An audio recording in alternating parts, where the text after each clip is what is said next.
आता मुद्दा काय तर एक व्हॉट्सअप ग्रुप आहे मराठी लोकांचा अटलांटा मधला, राईट? तर त्याच्यावर काहीतरी चर्चा चालली होती की मराठी मंडळाच्या कार्यक्रमांमधले जी काय जेवणावळी होतात तर त्याची ताटं विसळावी लागतात.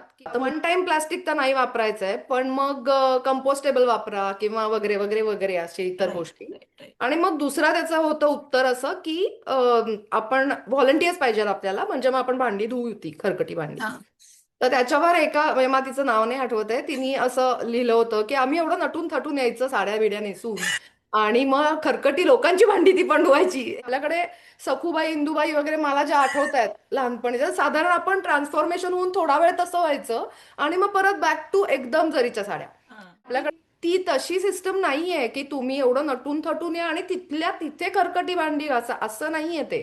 तर मग हे लोक काय करतात ते असं पहिलं खरकट काढून देतात, म्हणजे अगदी बचाक खरकटी भांडी तुम्हाला विसरायला देत नाहीत आणि सेमी स्वच्छ भांडी एका बॉक्समध्ये भरून तुम्हाला देतात आणि तुम्हाला हो. काही ती लगेच आजच संध्याकाळी साफ म्हणजे स्वच्छ करायचे, धुवायचे आणि उद्या द्यायचे असं काही नसतं. तुम्ही एक आठवडा घेतला तरी चालतं. तुम्हाला घरी जाऊन फक्त डिशवॉशरचा लोड लावायचा असतो अगं, एक किंवा दोन. हं, मग हं. हे मला कळल्यावर माझ्या लक्षात आलं की हे दिस मेक सेन्स.